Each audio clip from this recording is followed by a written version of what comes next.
Thank you, everyone who is joining us. We start off very quickly, and as we can see, so many of you are here and are ready to get started.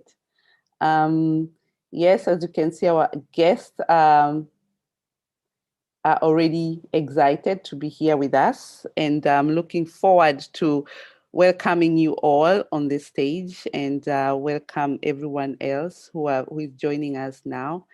And we're going to start shortly as we wait everybody to join.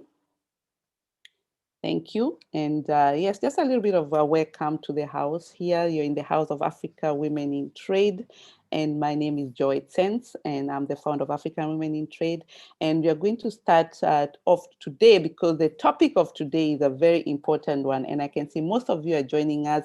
You have the chat, just a little bit of housekeeping. We have a chat and Q&A. Ask as many questions as you can. We have the space there for questions. Today is all about South Africa. What is there for us for trading as African women in trade? I'll be giving you more information who we are for if you're the first time here on our platform. We are also live as we speak right now on our YouTube, African Women in Trade, and we'll be sharing with you the links for those who cannot join us at the moment. So feel free to check that out as well. On top of that, the program is very interesting for today. I'll just share with you the program of today so that you're aware what else is there for you to enjoy on this platform for today. And as well, I've been joined by very excited two teams that worked very hard to put this together to make sure that you get the most out of it. So share with your friends if you are outside there. Invite your colleagues to come and hear. And we are here for you today. We'll be spending around 2 hours on as you can see, the program, which I'll share with you. It's a very tight program, but we are hoping we can really go through it all together. And we start off, as you can see, one after another, and all our guests are here on time, and we will be there. So if you're listening from me, just to warm up the room a little bit, let me know where you're listening us from, right on the chat, so that we can acknowledge you as well. Write us to us where you are and where you are listening us from, so that we are with you. Yes, from South Africa. Of course, greetings from Germany. Cornelia, yes, my dear friend from Germany, welcome. Anybody else who is listening to us, write to us where you're listening us from. It's always great to engage with you all. So well done. A lot of you are coming from South Africa. Feel free to give us, exchange with us, with everyone. Let me just make sure that we can open up for all of you to be able to share with us. Tell us where you're listening us from. We appreciate all of you making time, choosing to be here with us and nowhere else. So as you can see there, the program, I can see a lot of South African food. It's good to hear also what is happening in South Africa. That's very true. As you can see there, we have a guest as well from England. Welcome as well. Yes, there's so many opportunities here for you from South Africa. I want to see everybody else who is in there. Write to us where you're listening us from. And also your expectations for today. That would also be something very interesting for us to know. What are you expecting to hear today? Seeing a lot of people from South Africa on the platform. We are also engaging also with other countries. As you know, African Women in Trade is a big platform with all of women from all over Africa trading from one country to another one. So let's keep on time to make sure that we don't lose on time, because our guests are here and our moderator is there. I want to welcome you all, everyone who is here with us. Feel at home and use the platform for questions and answer. And as well, if you're on Facebook or on YouTube, you can put your question there. We will be following that as well.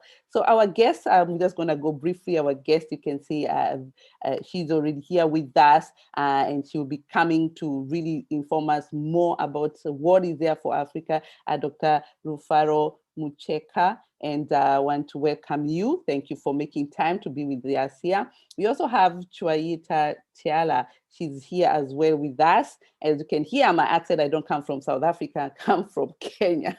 So, but I welcome you, all of you here, because you chose to be with us, giving us your with that. And we cannot forget our one and only Pumela Salela. She is from UK, but very, really passionate about talking trading in Africa, especially in South Africa, and branding South Africa in the UK. So welcome all of you on the stage.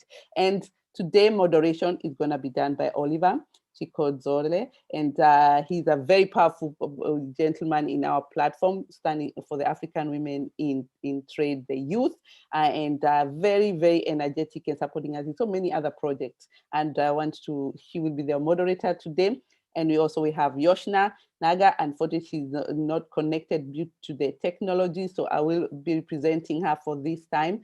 And if she's able to join, she will be able to pick it up from there. We acknowledge that in Africa, there's so many issues that could happen, and technology is one of them. And as you can see, she's also a lady in the technology and software and development company, and founder and director of Women Chamber of Entrepreneur.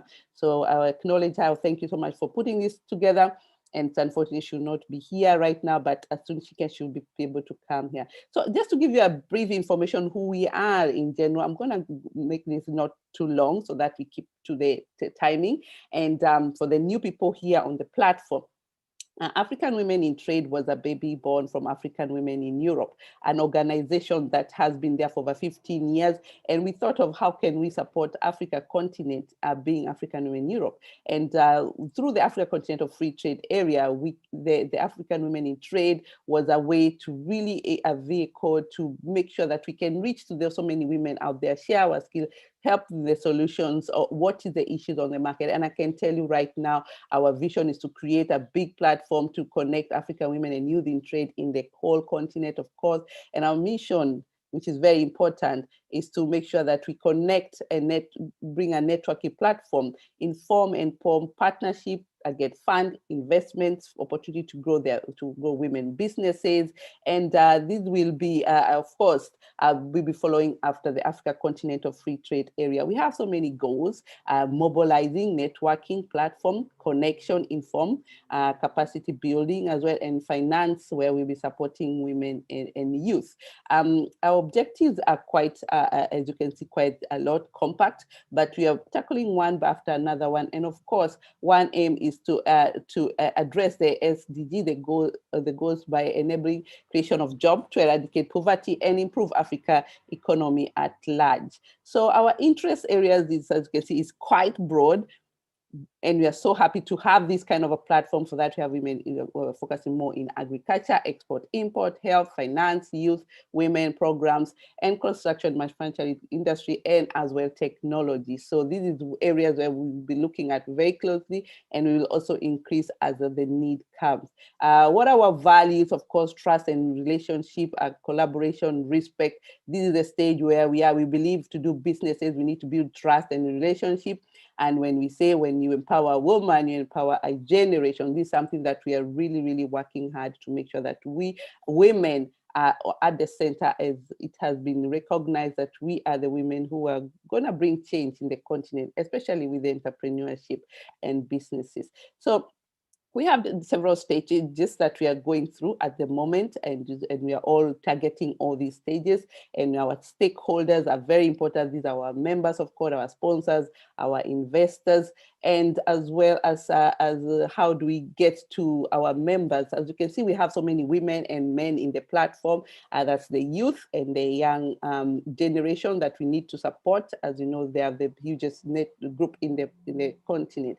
We have our websites where you can find us. We have our main website, which is African Women in Trade. We have a membership fee, which is a lifetime membership. Why we put this lifetime membership? Because we have realized some of the businesses, as we started, we needed to really work with the businesses that are serious. We need to move things forward with serious businesses. So feel free to check on that. We have a 50% going on right now, and you can take advantage of that. And if you're a youth, let us know your business so that we can give you the access for free. What the network has, women are connecting each other, finding each other. And we also have Facebook page, we also have Telegram, and now as we speak, we have each country has a group that is you can join in Africa Women in Trade. In South Africa, we have a group for that. We have a group for Kenya. We have a group for Ghana. We have for South Africa. as well as the countries that are coming up like Rwanda. And we're looking forward to grow the network. And if you think you can be part of us, you're always welcome. My network is my net worth. And that's how here you can see all these partners and sponsors are all supporting us throughout. And we achieve this a lot through working with our team. We have a great team, as you can see this time today. We are only talking about South Africa product. Last month, it was Kenya. We had very great representative who came in to tell us about trading in Kenya. And this is one of the things that we are really empowering. The next month will be Nigeria. And as we go on, really finding out what are the trading opportunities and policies that we can already learn. And we are not only doing this for our African women in trade members. We are opening up for everyone. So we are glad that you joined us today. We have very many success stories, small, big, and as we go on right now, these are also increasing as we go on day by day. And we have a few products. We're also introducing them in the Europe market through the African Women in Europe. We are getting opportunities of bringing up funding opportunity, partnership, one that is coming up very soon, and we'll be sharing with all of you. And we need all your input to be able to really assess and support our women. So this is the membership I was talking about. You're welcome to join us. And our website is www.africawomenintrade.com, which I'll share with you right now. Thank you so much. And I want to hand over to our moderator of today, who will be here with us to get us started. Thank you, Oliver, for putting up this thing together. I really appreciate, together with Yoshna Naga, for really creating time for this. I want to hand over to you, and please go ahead and mute yourself, and welcome to the stage. Okay. I don't know if you need my video, but it's fine. Okay. Yes, thank it you would so be nice much. to see you. Okay, so you have to allow me on your side.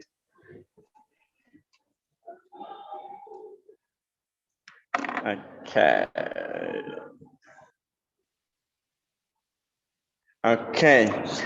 Thank you so much, Joy. That's our CEO of Africa Women in Trade. Thank you for creating a platform for women to connect and to be able to create market among themselves, and also to show to one another. Today, our first guest speaker is Dr. Rufaro Mucheka, who works for Nedbank Wealth Management in South Africa. She also has over 20 years experience in wealth management, private banking, and financial planning in South Africa, Southern African Development Community, as well as West Africa, where she has led the commercialization of wealth management partnership agreement with EcoBank. She's also passionate about empowering women and raising the African flag and drawing attention to continental developmental opportunities. And while she did her doctorate study, she examined strategies used by South African companies as they internationalize into other African countries. She's also passionate about making a difference on the continent and believes in taking a stand in addressing the global challenges that the world currently faces to achieve a better and more sustainable future for all. Given her broad experience working in multiple African countries, she believes that Africa can make a huge strides in achieving equal opportunities, including education for all, increasing financial inclusion of women, and building sustainable communities. Having been brought up in a poor rural setting, she's very passionate about the girl child and issues that particularly impact women. I must say it's a great honor to have worked with you for a couple of years now. So without wasting much time, I want to say thank you for honoring us today, and over to Dr. Rufaro Mucheka. Thank you. Okay, wow, what an introduction, Oliver. Thank you so much for the intro, and I just want to share my screen. Just give me a minute. There I am. Oliver, can you see my screen? Yes, we can see your screen. Thank you. Okay. Let me put into the slideshow. Okay. So I just want to say thank you again for really inviting me to this session. And yeah, I just want to share a bit of my story. And I cannot believe that today I can call myself as a founder and a business owner, because it's something that I never dreamt of. So for me, it really talks to that dream where I remember about 10 years ago, I got to a point where I said, you know what I do is routine. And and at some point, when I die, God is going to say, I brought you into the world. What did you do? What am I going to say? And to be honest, I couldn't answer that question. That's when I said to myself, you know what? I'm a strategist. And by then I had my MBA. And I said, you know what? I'm a strategist. I've never really done a strategy for myself. I've done strategies for organizations, but never for myself. And that's when I said, you know what? Let me sit and just do a SWOT analysis about me to say, where to from here? Who is me? Let me understand myself a bit better. And I must say, the journey, I've never looked back. That's when I decided, you know what? Africa is our continent. Africa is my home. I can make a difference. And I think the older one gets, the more one, one can utilize a lot of those skills. And also there's a lot of wisdom that comes with it, that one realizes that there are young people that are looking up to us.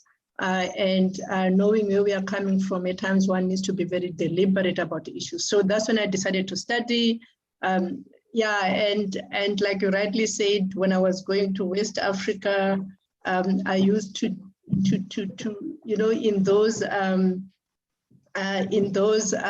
lounges, I'll be busy with my laptop doing my stuff, but I'm glad that I finally got through. And I must say, I've never really looked back, because ever since, it really boosted my confidence, because I never used to even stand in front of people and speak, because I did not have a story to speak about. That's what I used to think about myself. But I realized that it's all about being very deliberate and knowing where one needs to go, finding people that can support you along the journey, because there are always people around us, especially in our networks, that want to help us and help us actually achieve. So that whole journey took me through a couple of countries. If I didn't put even Rwanda here, I was in Rwanda sometime last year, and to be honest, I loved it. But so I've been to a lot of these countries, raising my personal flag and also even my organizational flag as well. And what I worked on in my studies, which I became a practitioner around it, is how do South African companies expand their operations across the continent? That's what I was basically studying. And if one looks at, especially for SMEs, especially those young ladies or women that are looking at growing their businesses, I can easily say, you can look at exporting your products or licensing someone in another country to be able to do that. Or you can, with time, if one finds, let's say in a certain country, there is a lot of interest in that product or solutions, whatever that business model is, one can consider actually having a partner. Because the advantage of a partner is a partner knows a lot of the local nuances, they understand the regulatory landscape, and all the issues pertaining to what makes that product actually become successful. So this really became the knowledge that I have. And it wasn't just from studying, but it was also through traveling, through implementing that partnership agreement that we had. And I just wanted to share a few insights, which really pertains to the continent, which if there are those that have got interest in, in expanding businesses outside their home country, what are some of the, the nuances, and especially some of the countries which have been rated, highly or low, depending on what the target market is. So these are just insights that I took from the World Bank doing business doing business. So they do have regional reports, and I thought for us it's quite important just to look at for sub-Saharan Africa. And for sub-Saharan Africa, you find that countries like Egypt, Morocco, and some of those North African countries are normally left out. That's what Sub-Saharan Africa is all about. And in this specific one, in the report that was done in 2020, they looked at 190 economies across the world. And in Africa, I think there are about 40 something economies there that were considered for the work. This is just high level. So as an entrepreneur or as a business person, many times it's about how easy is it for me to take my business into another country. So they've got an assessment which is called ease of doing business. Ease of doing business has got a couple of different elements. And to find that countries are rated on the ease of doing business. So this report, it's about ease of doing business in 2020. So if one looks at Africa as a continent, you find that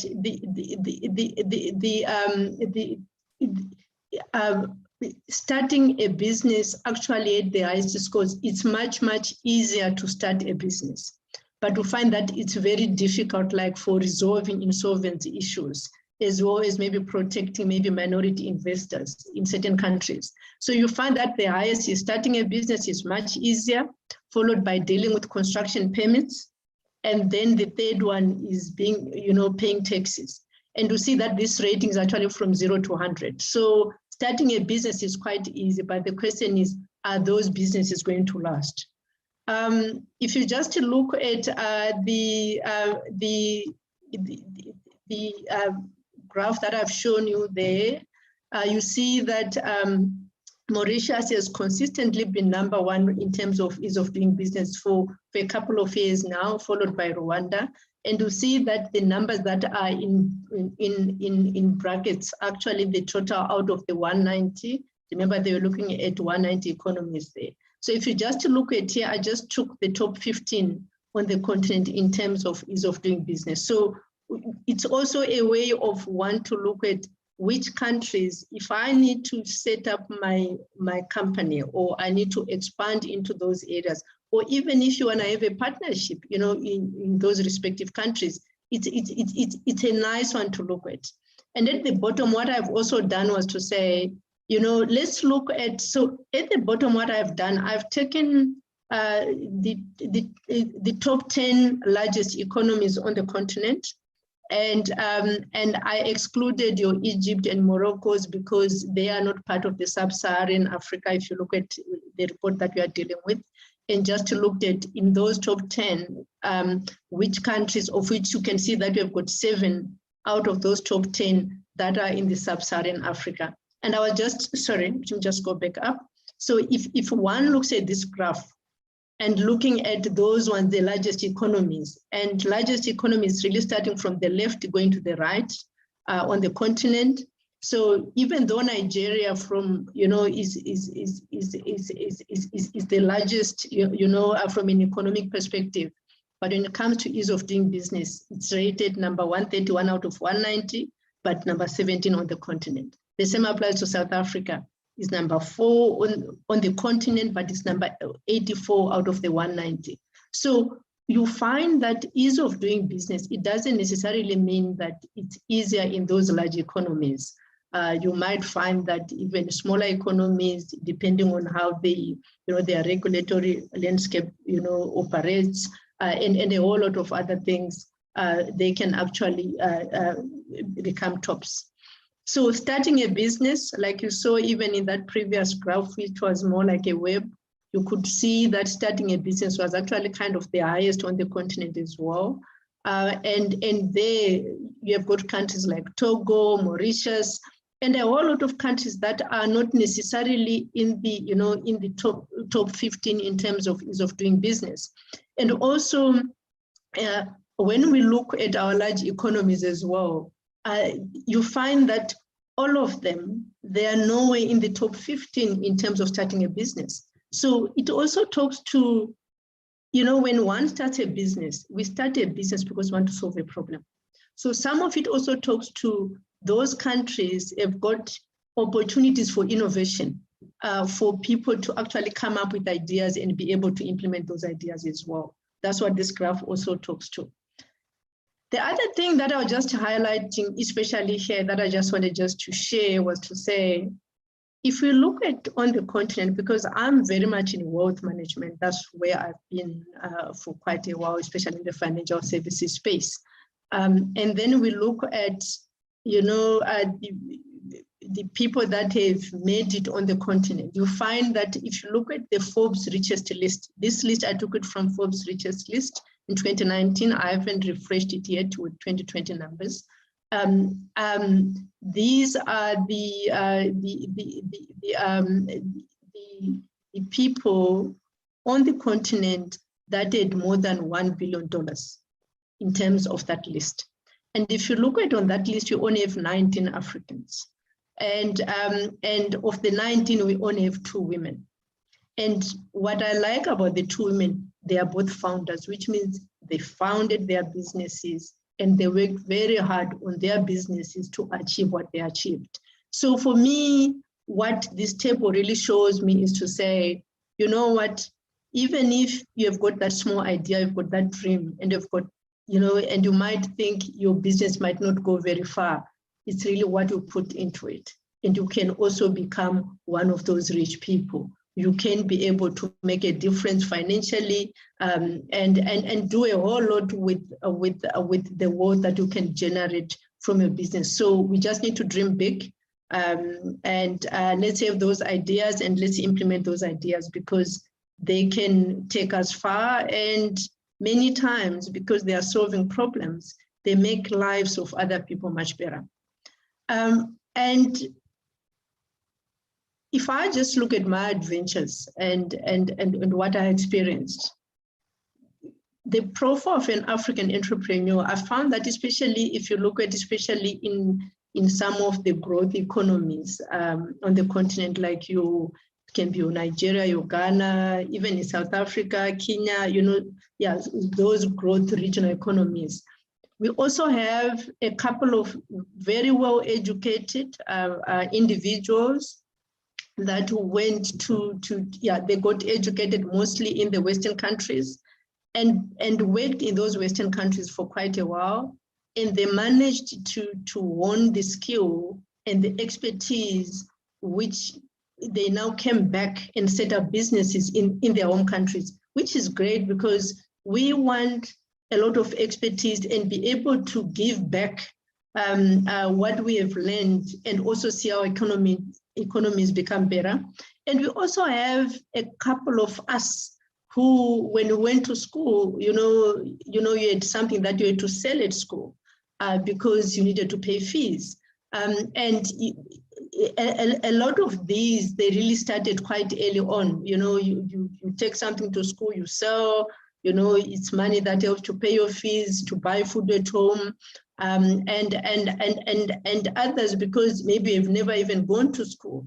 I still remember quite well when we in Ghana, we had a session where we set up a client event for those that wanted to invest internationally, because we also have an international business. We've got offices like in Jersey, Guernsey, Isle of Man. And I remember speaking to a couple of those founders that they've managed to amass wealth over time. And they were telling me their stories, which for me, it was quite amazing, because if I look at the wealth that they've built and where they came from, a lot of them did not even have like your tertiary qualifications. But because they had this idea, they worked so hard on it. And also what I gathered was a lot of them would have so many different businesses because they've got all these ideas, wanting to be big, wanting to help their communities. And they were trying all the different ideas just to make it work. So for me, these are really the top 4 profiles that I found in my adventures. And I've also studied a lot about the value of SMEs on the continent, because we've got a lot of these corporates that operate on the continent as well. And the one big area that I've noticed, especially with SMEs, is they do provide employment. And I also, there's a paper that I read, which was quite interesting, where they've done a lot of work across Africa, looking at employment that is provided by SMEs. And for me, when I see an SME, someone has got an idea, with that idea, they work very hard on it. They grow their business. They employ, yes, one might not have a lot of money to be able to pay large salaries, but those SMEs, they grow because they are so passionate about their ideas. So if I just look at that research on its own, it gave, if you just look at like maybe a country like Uganda, it was saying, 90% of people that are employed in Uganda, they are employed by SMEs, even though 18% of actually contribute to the GDP. So in that case, it basically means SMEs, they are really adding a lot of value in terms of keeping people off the streets, because they've got something to work, they've got a job. And the more we promote entrepreneurs, the more it can really contribute to the economies. If you look at, like, for example, in Ghana, 49% of employment is provided by SMEs. And, in total, it actually contributes to about 70% to the total GDP. And in summary, in Africa, 80% of the employment is from SMEs, even though, 50%, the contribution to GDP is about 50%. And if you compare that, let's say, with a country like China, for example, 60% employment and 80% to GDP. And I think we have seen a lot of ideas that come from China, and we have a lot of them, especially in our countries as well. And it really talks to how SMEs can grow to become reputable organizations, and the contribution that they can actually make in those respective countries. So going back to what I said earlier, for me, if I just look at one of the big learnings that I learned on the continent is, if one wants to make a difference, whatever we do, it needs to go beyond a business transaction, but to be able to solve the problem. And if you look at some of those big tech companies that we know, if you look at, for example, just Google, it's because people wanted to find information, and Google came up with a way of doing it. And you can imagine, think of how many of us can spend a day without Googling something. Even Google itself, it was never a verb before, but now it is used as a verb because it has become so popular and common, and because it helps people. If you look at Amazon, it was also about books. How do we make this library available to people at any time, even though we know Amazon is now grown from just being books and selling other items as well. If you look at Uber as well, people want to travel, but I don't have a car. So how do you solve such a problem? So if one looks at solving a problem, the probability of one growing is actually much higher.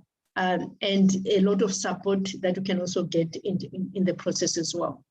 And my takeouts from my travels and my learnings and the work that I did, especially on the continent, for those that want to expand their operations, it's quite important to take time to learn about the local culture.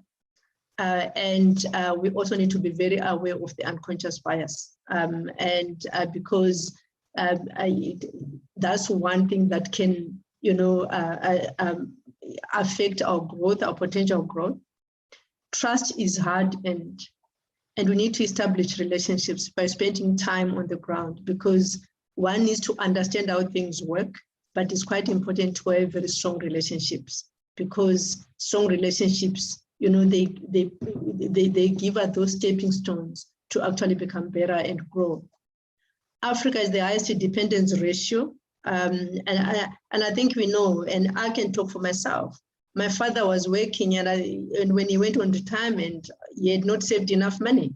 He's sitting at home now, so even our mother, who he used to look after, we now have to look after both of them as well.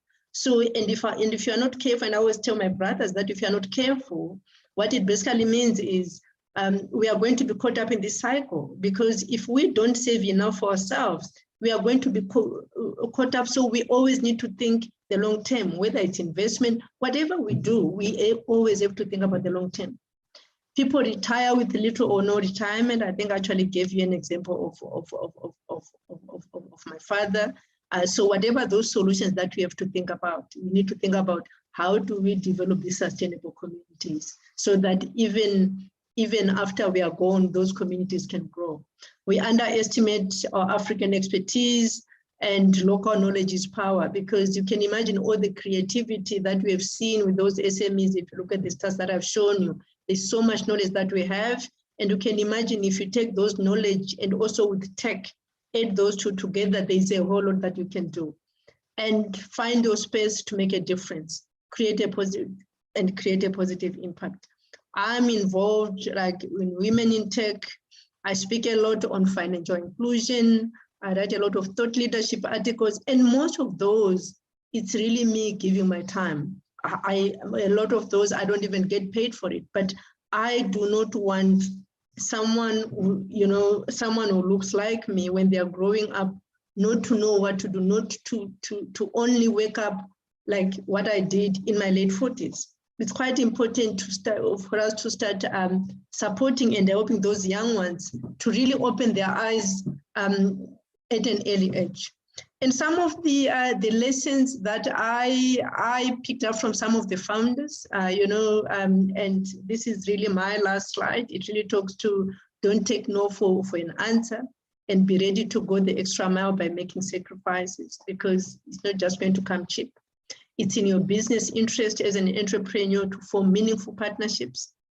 And that's how you do well for your shareholders. The only way for Africa to prosper is for us Africans to lead. And when we lead as Africans, then foreigners will see what we are doing and join us. Build a purpose into your business beyond making money, even as you make money, because that's the only way for you to grow. And yeah, so this is me, Oliver. And the only thing that I just want to add, maybe just one point, is to say, ever since that journey, I just want to say I've also become an entrepreneur. I've got my first big contract to begin with May, and I'm really looking forward to the journey. But one big lesson from my side that I've learned that is working so much for me is our networks are really our biggest investment. Let's look after our networks. Let's reach out. Let's support to look at who is on your network, on your social capital. And if they are not building you, you don't necessarily need them. You really need to associate with people that can help you build your business. And that's me, Oliver. Thank you. Thank you so much, Dr. Rufaro, for honoring us and for that comprehensive presentation to our audience. There are so many questions coming through, so please don't go away. At the end of the session, we will be able to ask a few questions for audience. But thank you so much for that great presentation. So if you have just joined us, this is our monthly webinar focusing on South Africa. And we still have 2 more speakers to come, so please don't go away. I'm going now to introduce our second speaker. So our second speaker is Shuwaita Taylor, who is an economist for over 20 years.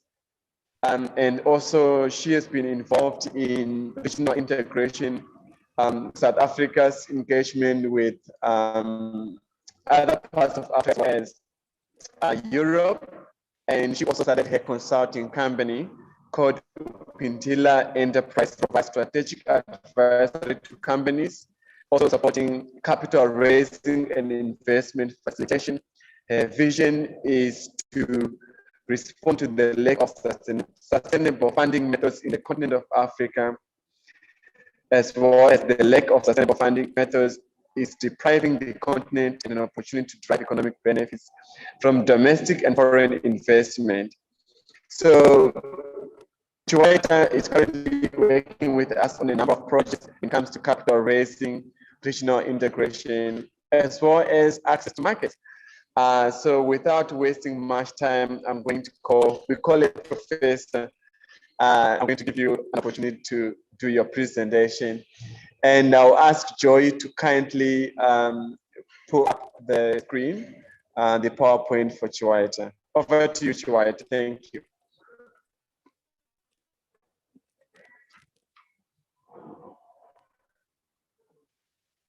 Oh, good afternoon, everyone.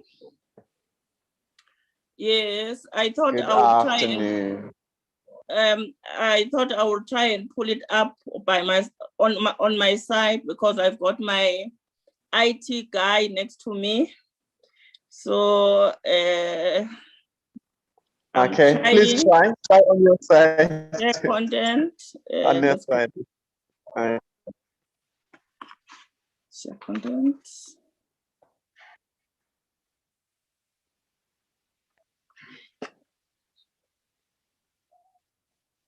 So while we are waiting for you, so kindly please post your questions on the Q&A box, on the chat box, and also please join us. So Joy is putting up the details of what Africa trade. So I encourage everyone to join if you have not joined us yet. Thank you. Okay, is my screen now visible to everyone? Yes, yes. Okay, all right. Okay. Good afternoon once more. And the topic that I'm looking at is market access and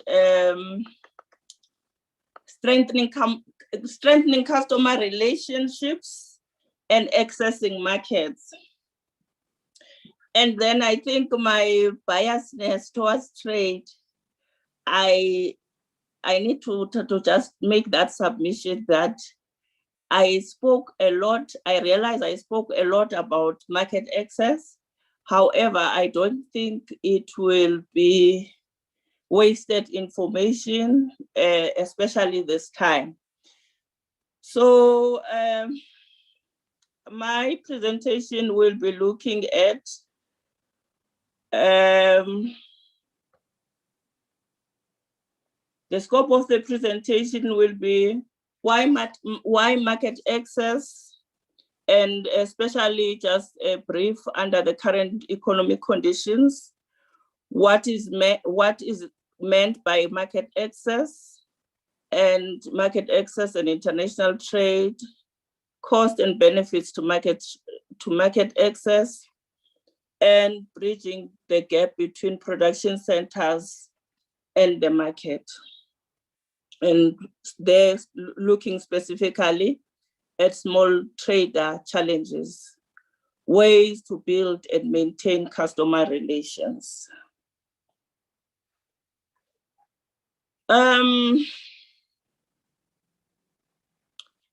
As we are under this, I don't want to say dark cloud, under this COVID environment, so which has brought the economic challenges, in particularly of our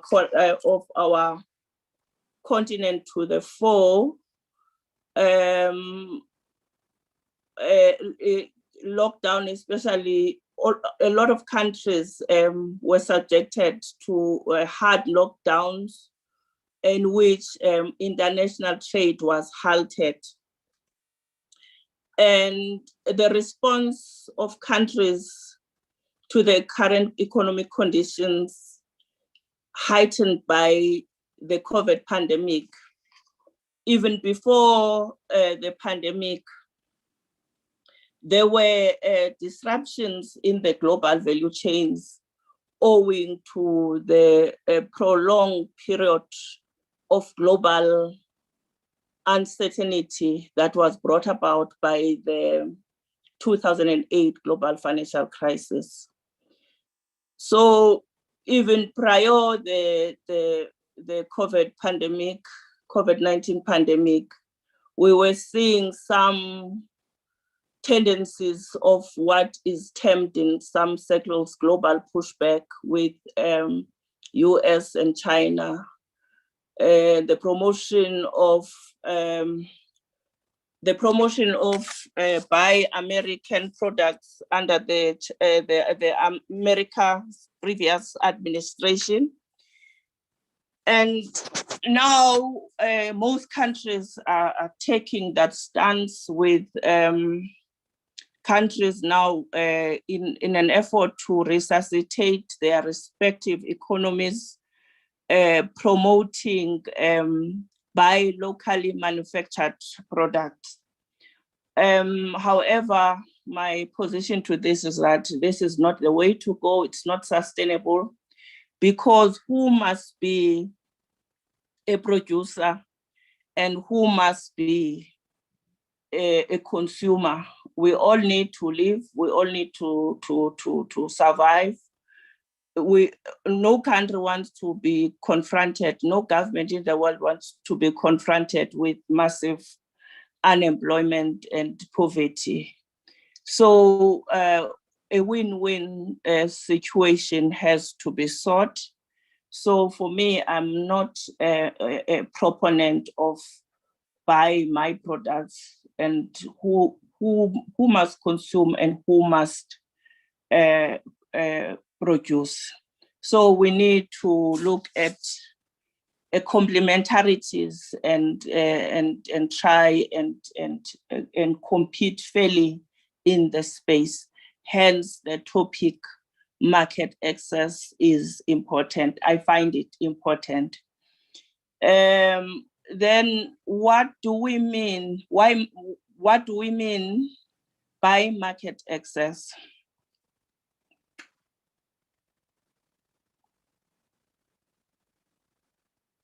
Market access can be defined as the ability of a business to gain entry to market opportunities, which exposes the trader to a new or broader clientele.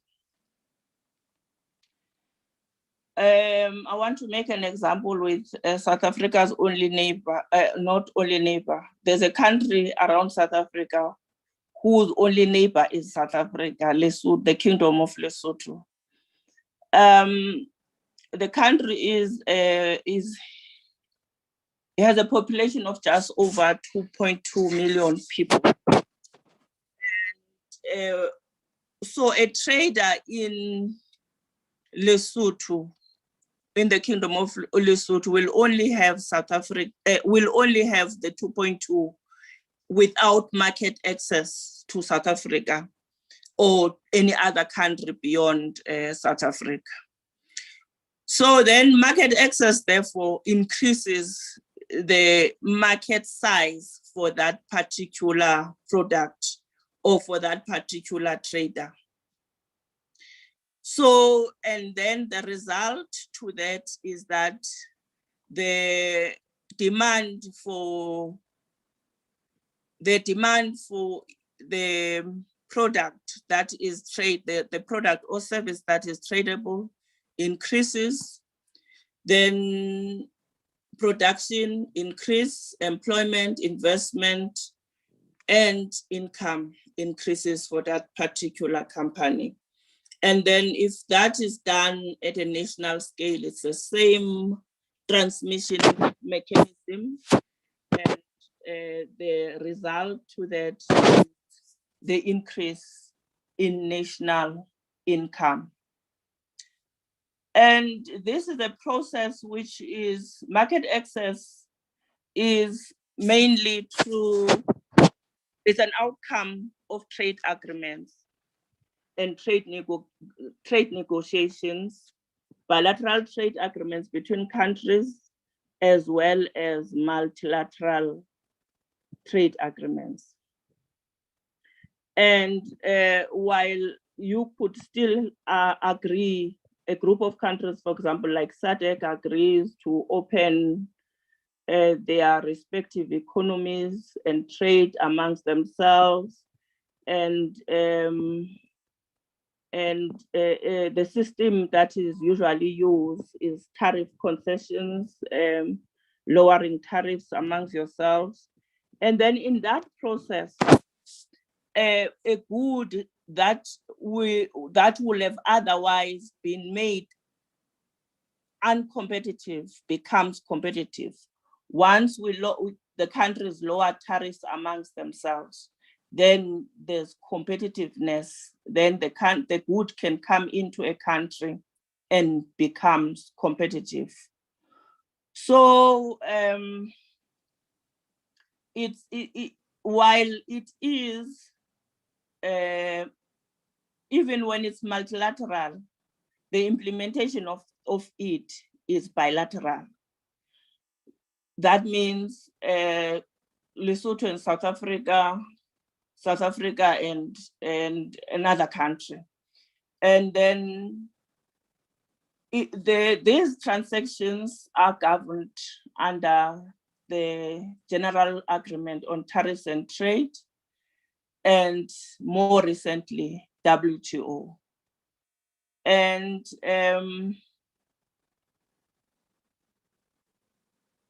so it's a way to go, it's a way to trade.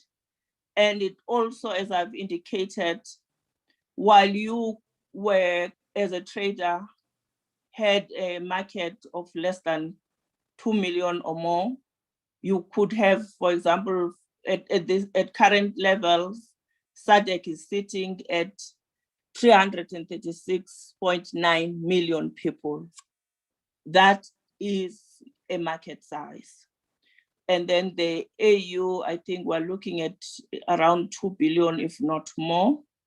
So that is a market size for a trader. That market automatically becomes available for a trader to promote and sell a particular good or service. However, the reduction of tariffs is not a one-size-fits-all solution to market access, because there are other factors associated with trade. And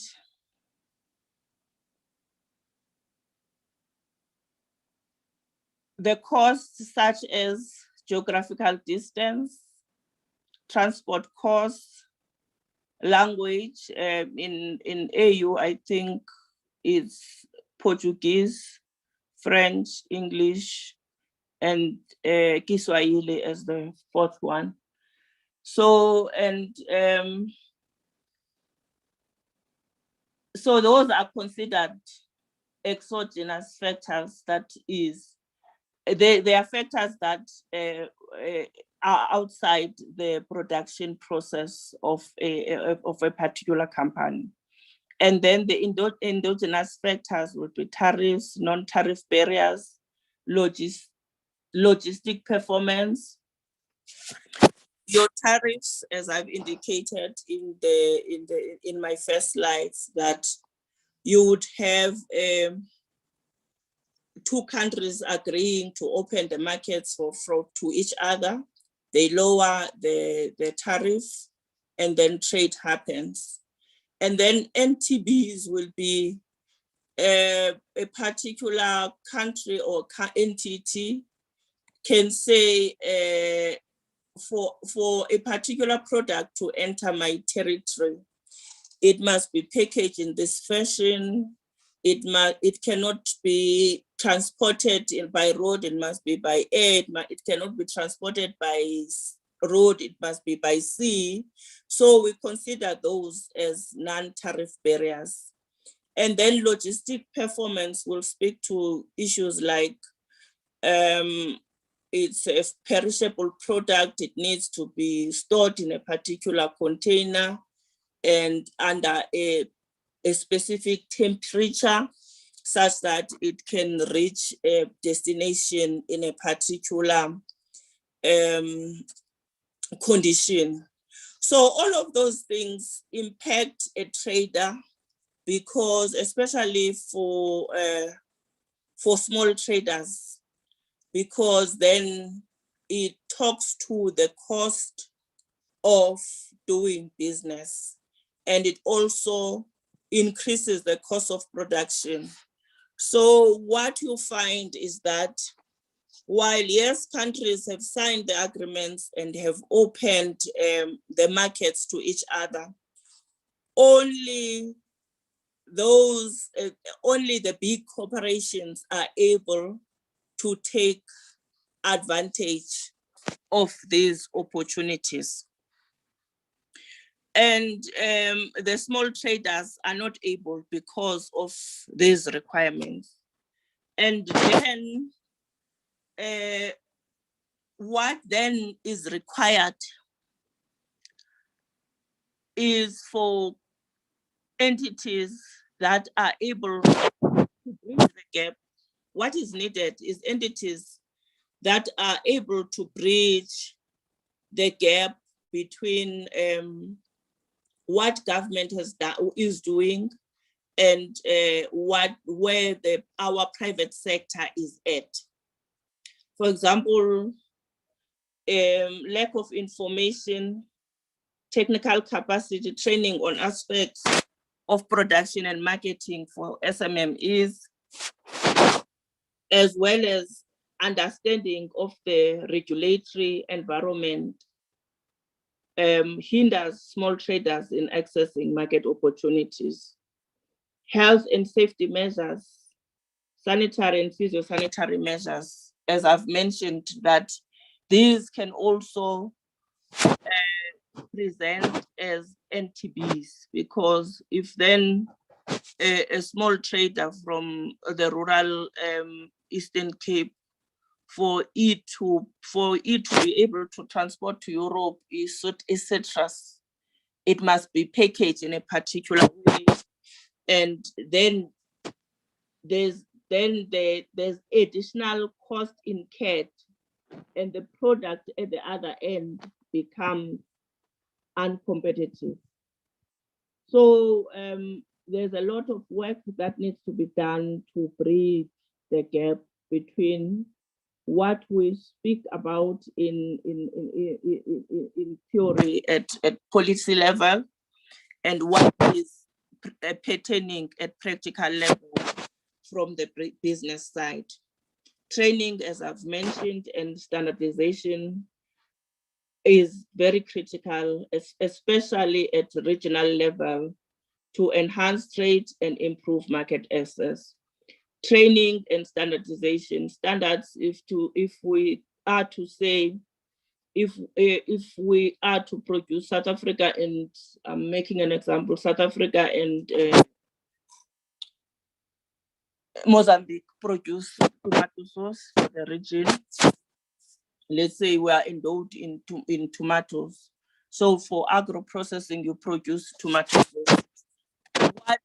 What it is that needs to happen such that the nutritional content of a tomato sauce produced in South Africa and the nutritional content of a tomato sauce produced in Mozambique are the same, and there are no deficiencies, because these are the issues that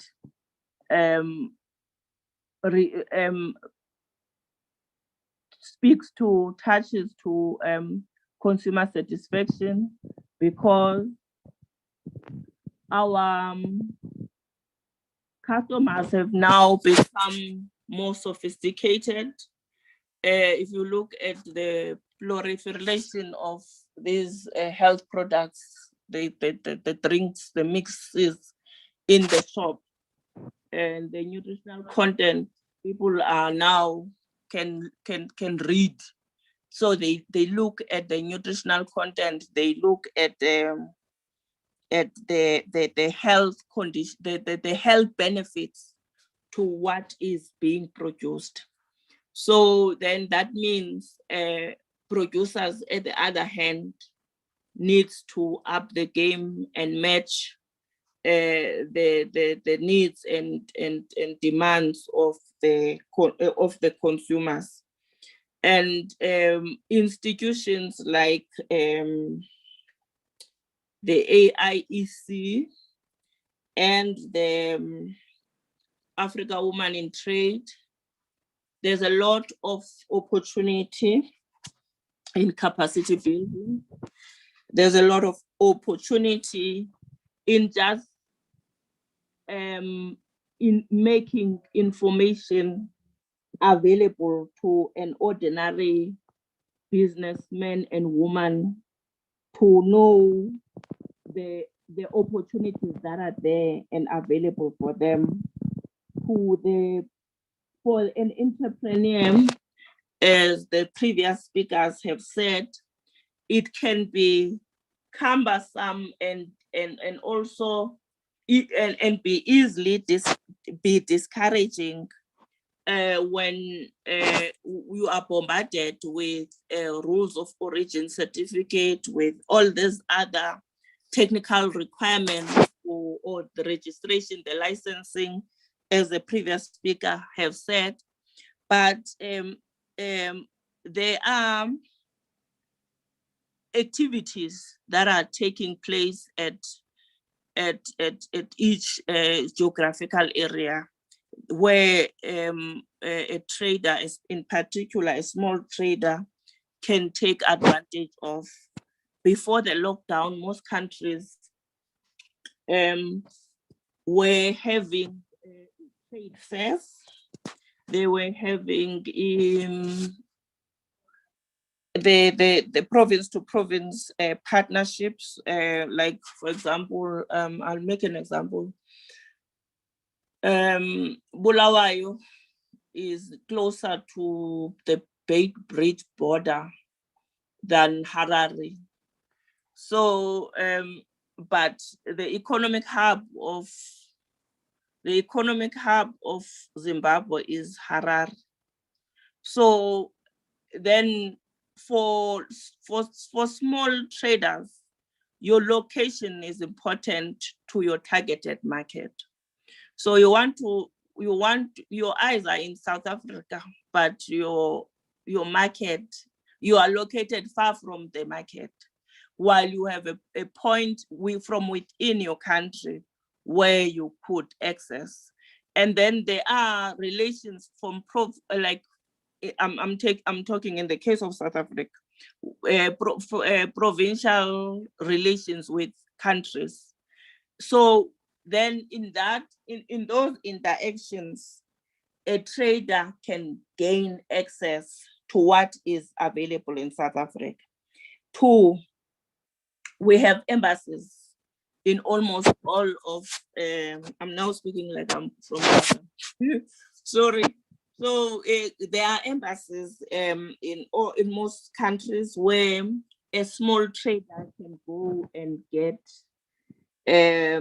information, and to tap into what the previous speaker have said, to overcome the red tape and all these other things, an exporter could look at licensing local people, build partnerships, as well as taking advantage. There are companies that are doing that are involved in the distribution of products in the logistics sector, and then you build relations in those areas and to ensure that you get your product to the market.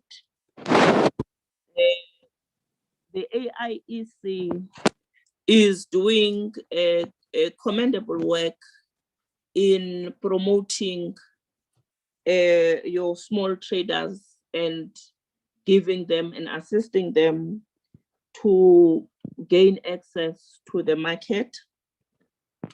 The Africa Women in Trade could also come in on board. There's an opportunity, as well as collaborations, because yes, you could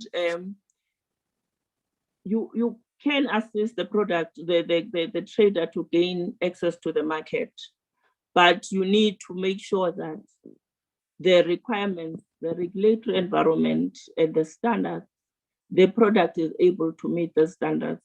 That's the gap that is there that needs to be met, and these small traders need to be assisted to ensure that the products that they have is able to meet the requirements and able to tick all the dots such that it can be traded internationally and exported.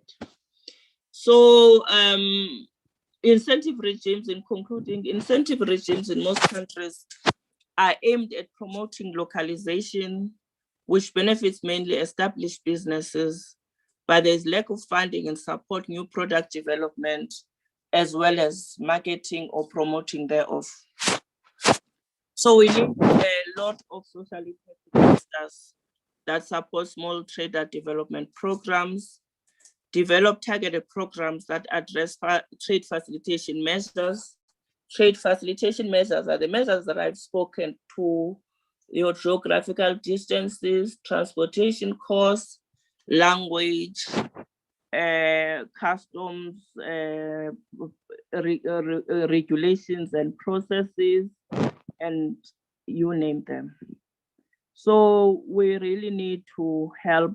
We really need to get down and get dirty and move our continent forward. There is such a lot of work to be done. I thank you.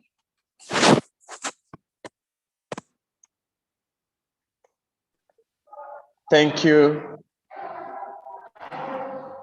so much, Chiwaita, for that great presentation. And once again, thank you for honoring us and for the work you are doing on the continent in supporting smallholder farmers, smallholder entrepreneurs.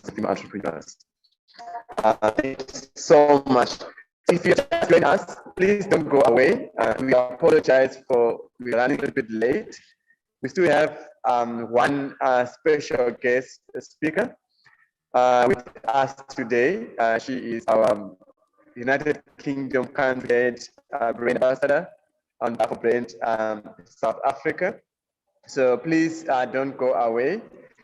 And Mr. Chiwaita, please don't go away as well, because we may have one or two questions from our audience before we round up.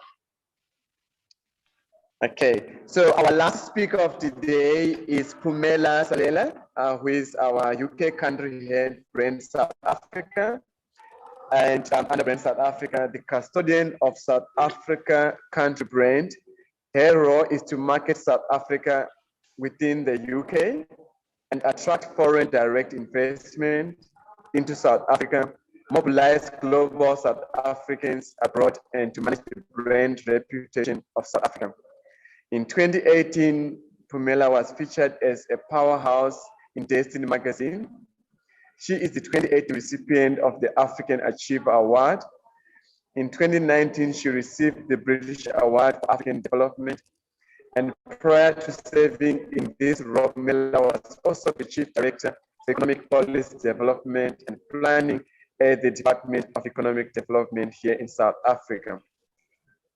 She also studied to complete her MBA with distinction cum laude in England through a Nelson Mandela Scholarship, where she received the Council Award for being the best MBA student. So without wasting much time, I'm going to call upon Pumela to do her presentation. Over to you, Pumela. Thank you. Thank you very much to the organizers. Thank you, Joy, the founder, and thank you, Oliver. And and my fellow panelists who have shared great insights, and I have learned a lot. Good afternoon to everyone who is joining us. Thank you for joining us. It is such a humbling opportunity for me to be able to speak in this forum. As the founder of African Women in Trade, Joy has indicated, my passion is Africa, one, and two, my passion is Africa's regional integration and trade. And my third passion is Africa going global. However, for the purposes of today, I have been asked to speak on the trade opportunities that lie within South Africa as a nation. And I will be speaking in my capacity as a UK country head for Brand South Africa. What I can say, ladies and gentlemen, is that South Africa as a country is welcoming those who are willing to explore investment opportunities in South Africa, as we consider ourselves Africa's most diverse and advanced economy. And South Africa is entering a new era of inclusive and sustainable growth. We firmly believe that it is through building partnerships that we can be able to achieve this growth and development as a country. And so today's webinar is opportune as it seeks to explore the opportunities that are available for those who are willing to trade with South Africa. The approach that South Africa as a country has come up with is to ensure that the government, business community, and labor are all working together to be able to build an inclusive economy, to strengthen the democracy that we have as a country, and most of all, to respond to the social and economic challenges that South Africa faces. And I'm going to share briefly with you the new investment frontiers that South Africa is exploring in the beginning. And then at the end of my presentation, I will share with you the specific sectors that you can trade with South Africa. So the new investment frontiers, as far as South Africa is concerned, it's agriculture, it's mining, it's renewable energy, it is oil and gas, it is tourism, infrastructure, and then the oceans economy. And as I said, at the end of my presentation, I know that you will probably be asking the question about the specifics in terms of the sectors, and I will also type them in for those who are watching via Zoom, and for those who are watching on YouTube, we'll also find a way of typing the opportunities in. So there are so many things about South Africa that are unknown. We are a competitive country, we are dynamic, and we are an investor-friendly destination. South Africa is one of the largest economies on the African continent, and accounting for approximately 25% of the continent's GDP. And South Africa has advanced financial and markets infrastructure, with the Johannesburg Stock Exchange being Africa's largest and most developed and one of the world's top 20 exchanges. So what South Africa has done in order to ease the cost of doing business and increase our ease of doing business ratings, which relates to the presentation that Dr. Rufaro, my fellow panelist, was making, is that South Africa has established a one-stop shop investment, I can call it a boutique of some sort. And because the country is committed to creating an enabling environment for investment and trade. And so Invest South Africa is a one-stop facility that assists potential investors with the procedures that are required to meet the regulatory requirements to grow the economy, to establish business, and with the ultimate aim of, creating jobs for the country.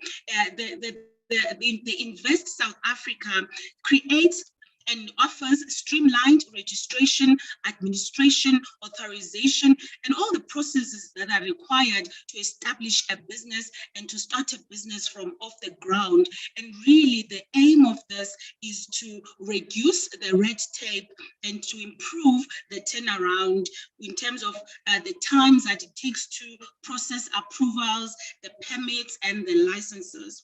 And so Invest South Africa is the entity within South Africa, ladies and gentlemen, that seeks to remove the bottlenecks that are faced by investors as they seek to establish and run their businesses. And there are also my other fellow panelist, Twaida, talked about the need for incentives when trading. So South Africa does offer incentives and support services. There are also some special economic zones within South Africa that are available to potential investors for them to be able to set up at even reduced rates than in further inland, which is outside the special economic zones. And how some investments have worked in South Africa, we have a number of international companies that have already expanded their South African footprint. And these include the American tech giants, Microsoft, Oracle, Google, IBM, but there are also the small tech startups that have used the opportunity to set up in South Africa and come up with disruptive technologies within the country. We also have the global automotive manufacturers such as General Motors, Mercedes, Ford, VW, and Beijing Automobile International Corporation, who have a greater presence in South Africa. And popular international brands such as Marriott Hotels, Starbucks, Dunkin' Donuts, Krispy Kreme have set up in the country. So what we see, ladies and gentlemen, is that the fourth industrial revolution offers the country the opportunity to leapfrog from the challenges that we face as a country, particularly in a manner in which we roll out information and services to our people. And so the explosion of technology has increased the access to technology, and it has also improved our attainment or our striving towards attaining the sustainable development goals. And so technology is central to South Africa's efforts to transform the economy from industrial-based to a knowledge-based economy. And South Africa, being one of the most industrialized economies in Africa, it's also the region's principal manufacturing hub, and South Africa is a leading services destination. Now, let me be specific in sharing, in conclusion, the specific sectors that are available for trade within South Africa so that you can be able to note. But having shared this, it does not mean that, one, if you have an innovative idea, you cannot bring it to South Africa. The doors are open for trade in any sector of the economy, even the ones that I will not mention here. But here is the highlight. There are 5 broad key investment sectors, and these encompass advanced manufacturing, manufacturing itself, green economy, services, and resource-based industries. And to delve deeper into this, we have aerospace and defense, we have agro-processing, we have aquaculture, automotive, chemicals, cosmetics, electronics, film, green economy, metal fabrication, railway, ocean economy, clothing, textile and footwear, global business services sector, mining and mineral beneficiation, pharmaceutical, medical devices, and finally forestry, paper and pulp and furniture. And for each of these, ladies and gentlemen, there is a specific, documentation that relates to how do you identify the opportunity, how do you scope the opportunity, how do you apply for funding, where there are incentives and grants that are given, and how do you then move your idea from conception to implementation within South Africa. And as indicated, it does not matter which sector of the economy you are interested in trading in, South Africa's doors are welcome for trade. Thank you very much for this opportunity.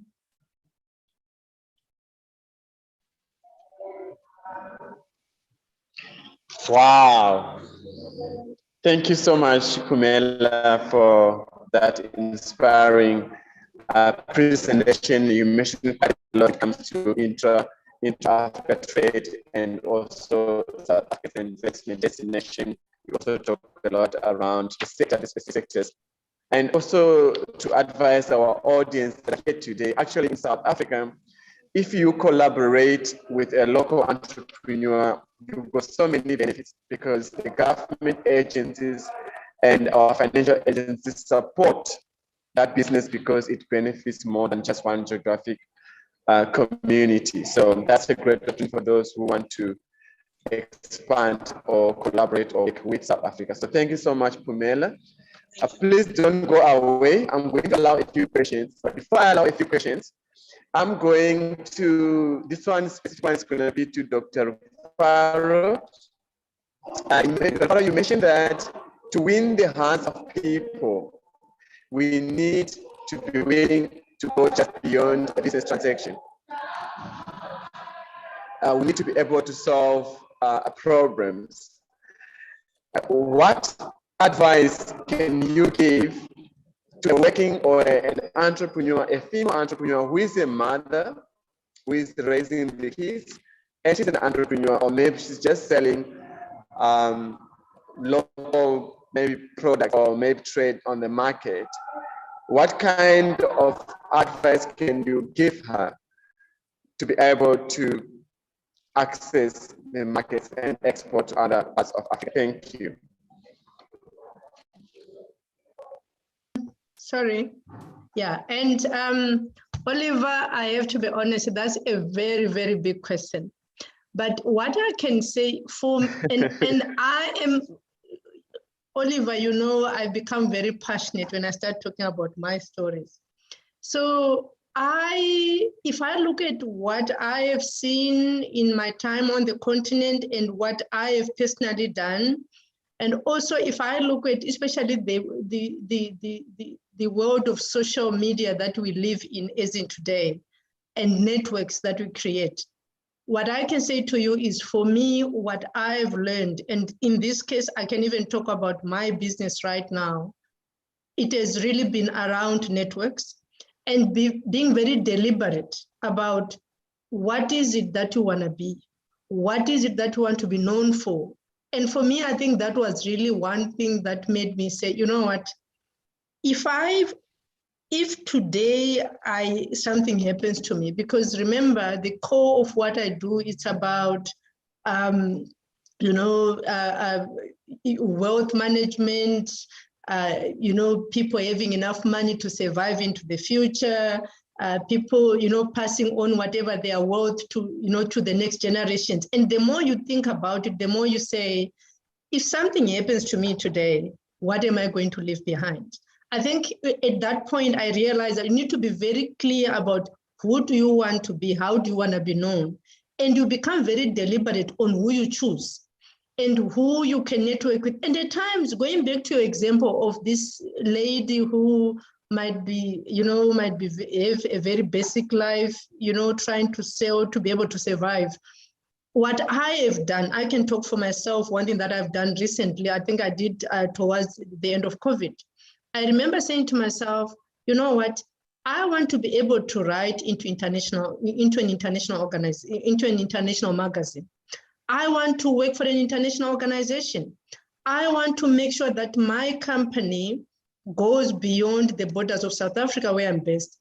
Those were very deliberate decisions that I made. And I said, how am I going to do that?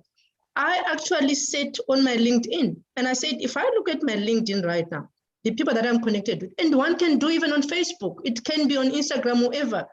I sit down and I say, who are the people that connect with me? I also went onto my phone and I ended up listing people that I felt they could make they could be able to connect me to somebody that they know. And in my message, it was about, this is where I want to be. I was very intentional so that they know what I'm looking for. This is what I want to achieve. And if I look at where you are, it was a standard message. And can you please connect me to networks, to people in your network that can help me achieve what I want to achieve. So I was very deliberate about it. And then I also, so I said, you know, I want to give back. So even if it means I work on these initiatives without being paid, it's fine, because for me, I want to learn, because you have to be very open to learning. If you're not open to learning, you really can't go far as well. So I said, I want to learn. I don't mind someone who can mentor me. And also I want, if someone can give me stuff that I can try, and I am going to stumble, but I should be able to get somewhere. And what I can say to you is, definitely of all the 20, not everybody will come back to you. So some did not come back to me. Some also tried their networks as much as they could, but the networks did not get very far. And others, they connected me to people. If I look at, ever since I sent that message, and as in today, and the things that I've been exposed to, just because I said, this is what I want, and please, in your networks, can you find? And because you build this trusting relationship with whoever, they go the extra mile to try to help you. What I can say to you now is, I was approached like by the Sherry Blair Foundation, because they said, you know what, we have seen the work you do, someone who they know, who has got a very high profile position, recommended me, you know, and they said, you know what, we want you to, you know, to work with us so that we can come and help, you know, in Africa in terms of entrepreneurship and a whole lot of other things. I was approached by Women in Tech, you know, Doc, can you sit on our advisory board, because you can see what we are doing. And I'm very deliberate about women inclusion in whatever I do. So, and also even the financial inclusion, how do we enable my mother is sitting in the rural areas to be able to receive the money that I sent, maybe by mobile money, because if she gets that money, and remember, women are very good at budgeting. So with that money, she will be able to maybe find, you know, help the women that can come and maybe help plow her crops. In that case, she is helping another family to be better.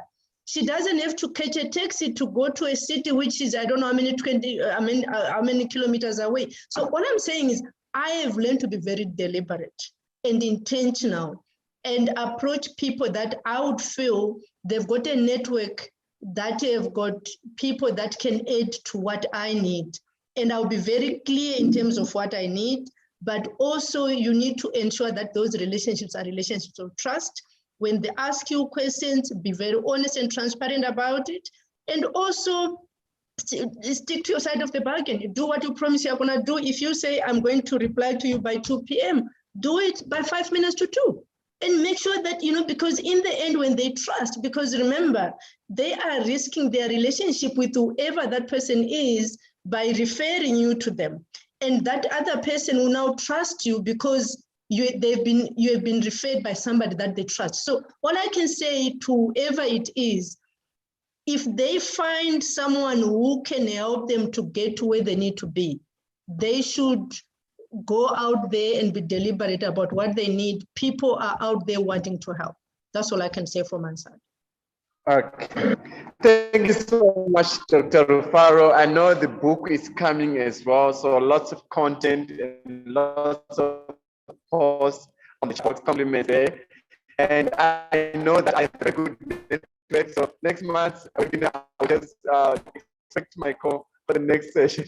But thank you so much. My next question goes to Mrs. Schuwaiter. I know you've done a lot when it comes to regional integration and also around Africa Continental Agreement. How do we bridge the gap between the grassroots of entrepreneurs with the big corporates in order for us to be able to maximize or capitalize on this Africa Free Continental Agreement? Thank you.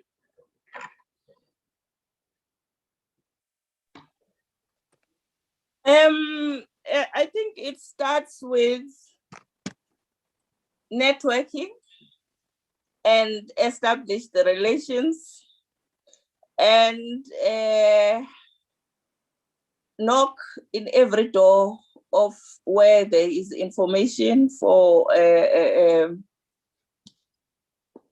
business person, and go and I think I touched on it. Most countries host trade fairs. Attend those trade fairs, spot those, do what we call scouting, scout the new products.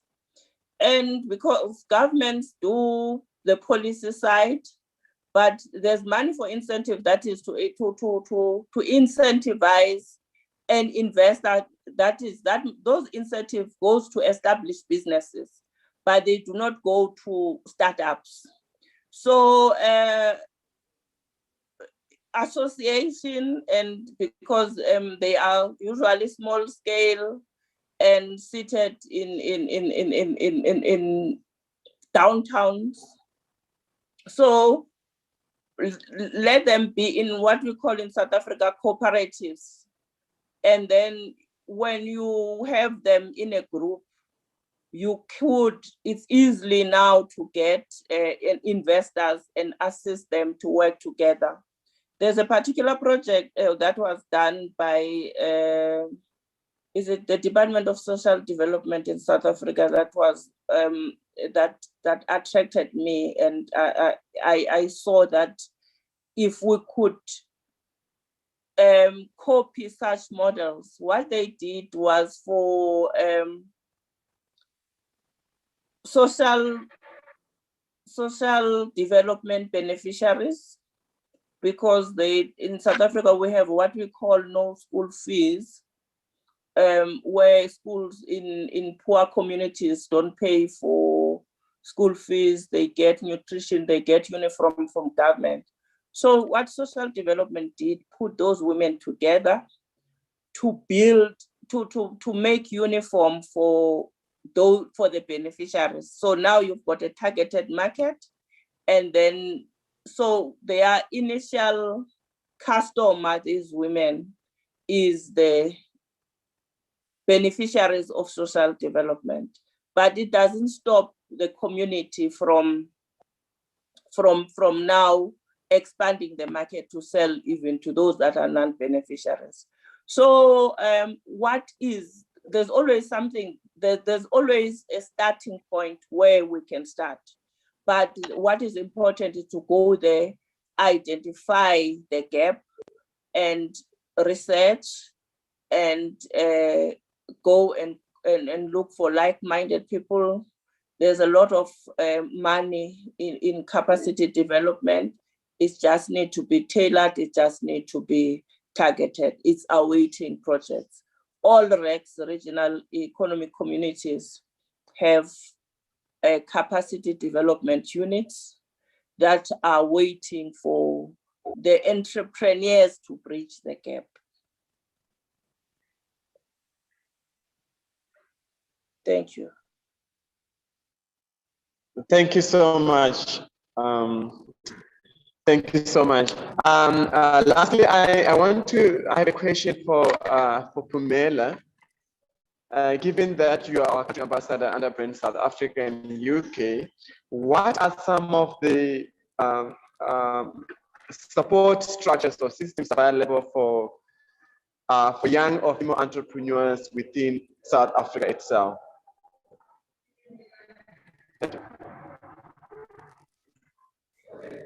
Thank you very much. It all depends on the sector. The way that the industrial policy action plan of South Africa is structured is that for every sector of the economy, there must be a focus on youth development. However, even outside that, there are initiatives that encourage young people. For example, if a young person has an innovative idea and wants to do a startup, there is the Innovation Hub that is located within Johannesburg, and each province is also encouraged to come up with such hubs. For example, there's also one in Durban to service those who have the young people who have startup opportunities.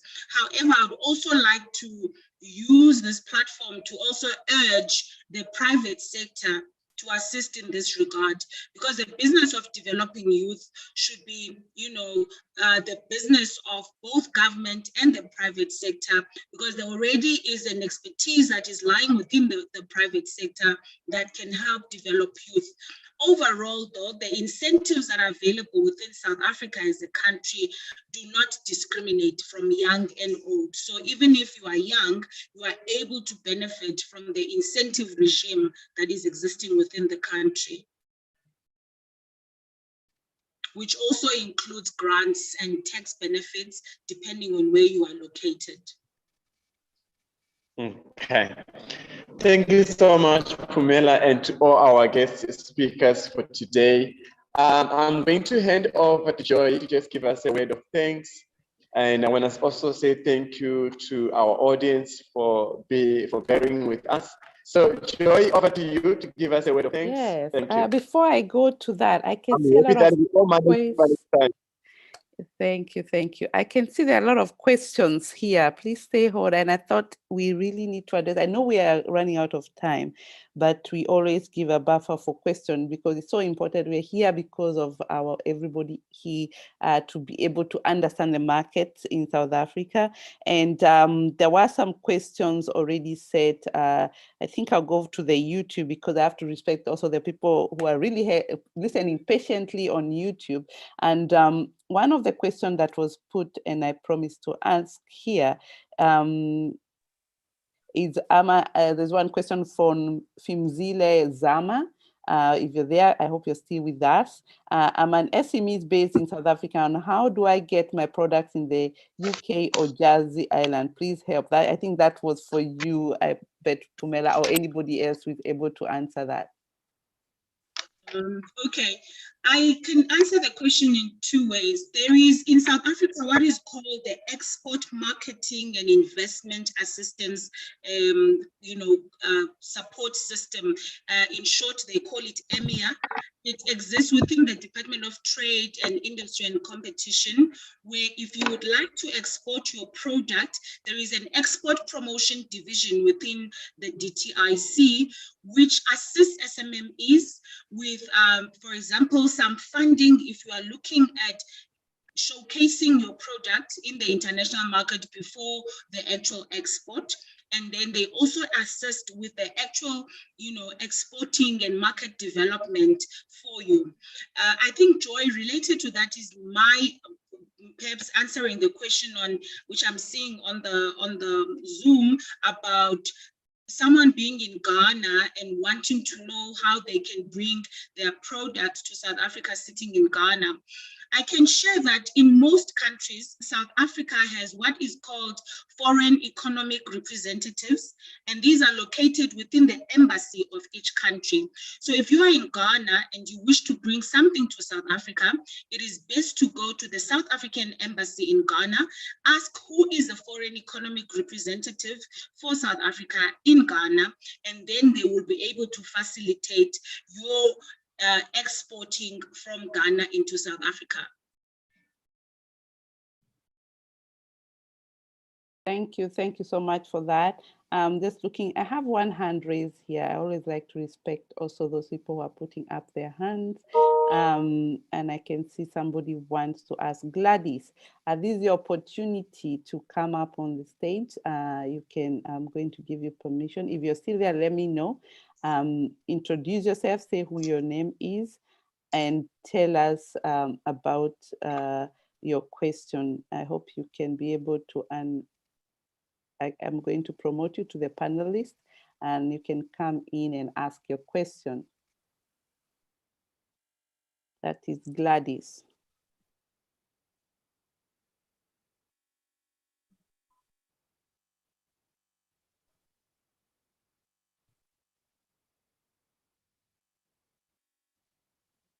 Okay, I'm not so sure. I think we've lost her somehow. I can see Funke is here. I'm not so sure. You had a question to ask?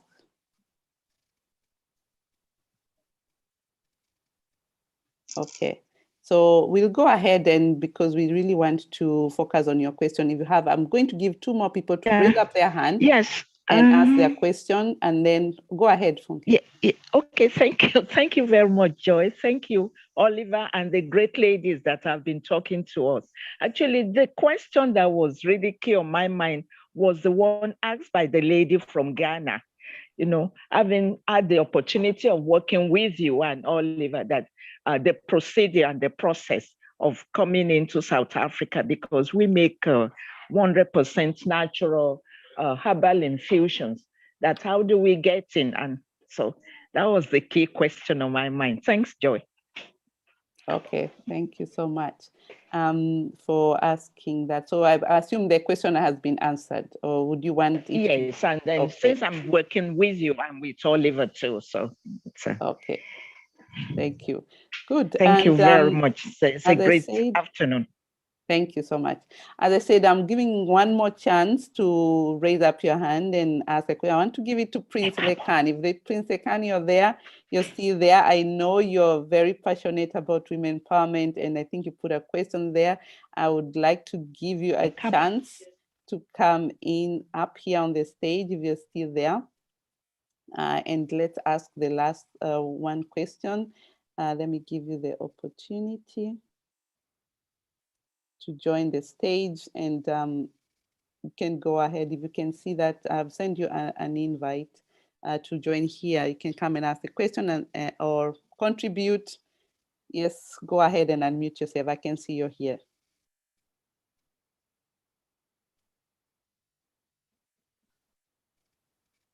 Prince Lekan, can you hear us?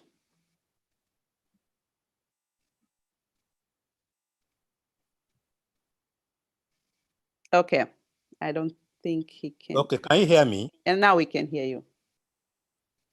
Okay, well, let me congratulate you for a good job which you are doing. Well, I'm committed to what you are talking about, women and development, and I'm happy that this process still continues. I've already put some few comments in the chat. My contributions will be as follows. 1, why should you have all women in your panel?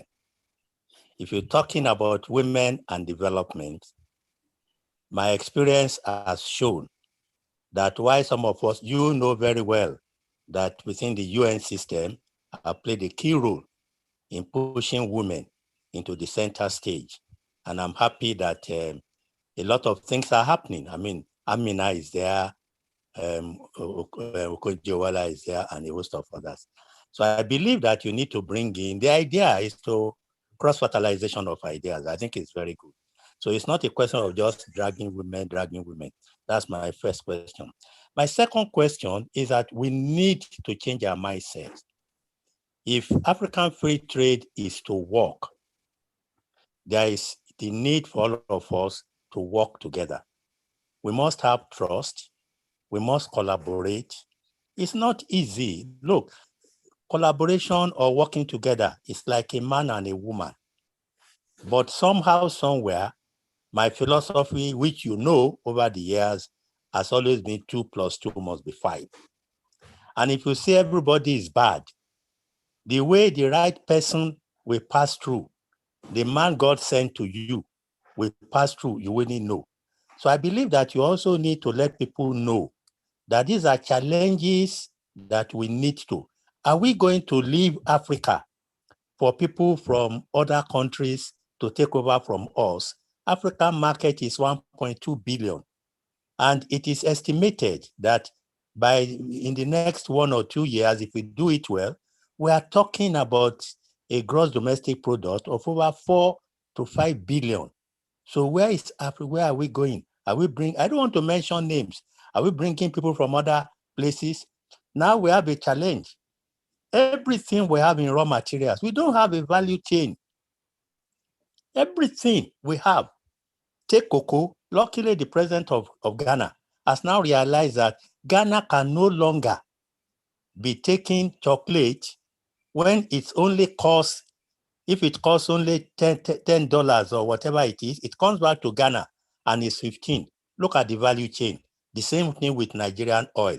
So I believe that one point we need to do. And the last point, which I would like to emphasize, is that we need to build capacity. Everybody is doing webinar on African free trade and so on, but we are missing it. The key thing is that knowledge is not passing through. And if we don't develop indigenous knowledge, we are going to have problems. You know very well that today, by the grace of God, at least I'm leading Africa in the area of knowledge. And I've always said to people, even as I'm on a panel tomorrow, because there's going to be a global meeting. And my point is this: why should I be talking about an Oyinbo man every time telling me what to do? He doesn't understand me, he doesn't understand my people. So ultimately, my last point is women and youths are key, because Africa has 76.6% of youths and Nigeria has 80%, 80.3% of youths. So the next stage is we must ensure that we let everybody knows. And that leads me to the last point, leadership. Everybody must be involved. Those are my comments. I'm sure I saw your answer. You need to get back. Yes. Don't Thank you so you need much. to get back. And I assure you that we are there for you. And, SISMA is there, Knowledge Hub is there, all our things are there. We need to move the process. That's my point. So all of us must work together. Once again, congratulations for this wonderful job. I wish you well, and be rest assured that you have our support. I'm still very much. I was just asking Oliver to open up because we had to answer your first question. We have a gentleman in the house. Oliver is in charge he's the moderator of this. You see, we are women working together with others, and he's in charge of the youth, African Women in Trade youth, and we are working very hard with our youth. And I agree with you. We have to work together. The youth are a bigger percentage, and we are really doing our best to reach out to them. And Prince Lekan, we are having Nigeria next month is in our list as I close up here. And before we have our last what question, are you having? And you have not approached me. You will. That's why I was telling you. I was just about to write. No. We'll talk about Joy, our next meeting. No, let's put the record straight. He must first join the youth, then he can reach us outside council. Then we can consider you. Yes. You need to join the youth group today. So we don't worry. We're in it together. Don't worry. Okay, thank you so much. So I bow and tremble. Thank you. So you'll be in the list of next month, or I'll be giving you more information. Thank you so much. So one more person I'm going to allow here, and then we close. I know the number I reduced, but I really are passionate about the questions because I'm here because of the answers. We are action takers. We want to hear answers.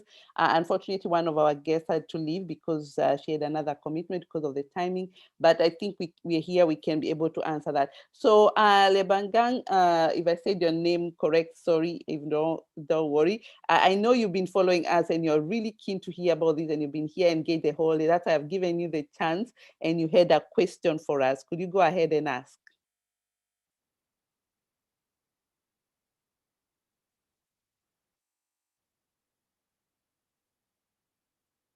Okay, you're muted. Maybe you might unmute yourself.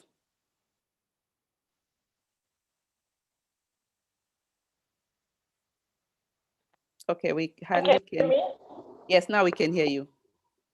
Okay, it's Lebahan from South Africa. Hi, Joy. How are you? I'm fine, thank you. Thank you for joining us. I'm fine. Thank you so very much because it's my first time joining you today with a unique AWT. It really helped a lot, and it's an eye-opening, right?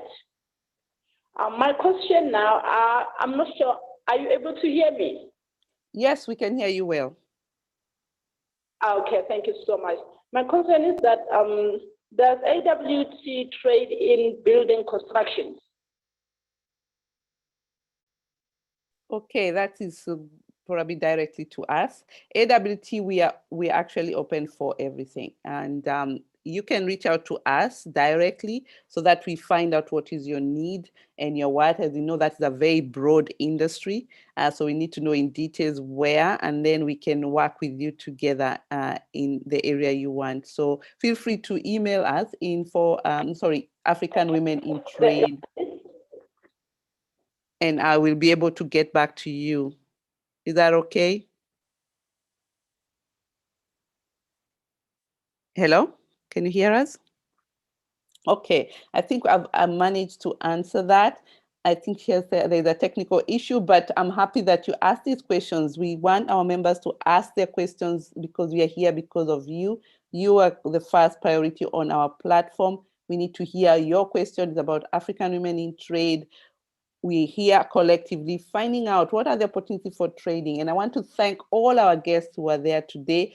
All your questions were and contributions were really, really appreciated. I want to give a thank you, Oliver, for really taking up this initiative and pulling it together. I was so happy that we have a team now in different countries that they can come together and bring up a discussion on the table. And relations, we have to work according design thinking. Where is the problem? And we find a solution. We found out in our network, African Women Trade, so many women want to trade in South Africa, want to trade in Nigeria, want to trade in Kenya, and so many countries, but they don't know what exactly. And thank you, Pumela. The information you have put there on the chat is unbelievable. Look at it if you have a chance.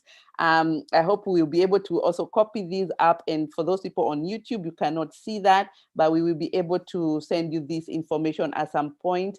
And because there's quite a lot that you can do trading in especially in South Africa.